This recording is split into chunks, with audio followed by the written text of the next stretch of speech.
Hi guys, just want to make a quick video on how to replace the taillight bulb. So this one for my car is out, so just thought I'd show you how. Basically you just pop this little cover. There's a little bit right there, and then there's a little piece that screws in right up here that I unscrewed.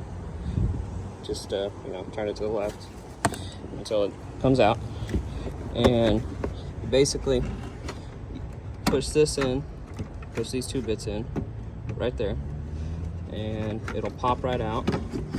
And then I already unscrewed it, but you'll twist it to the left, you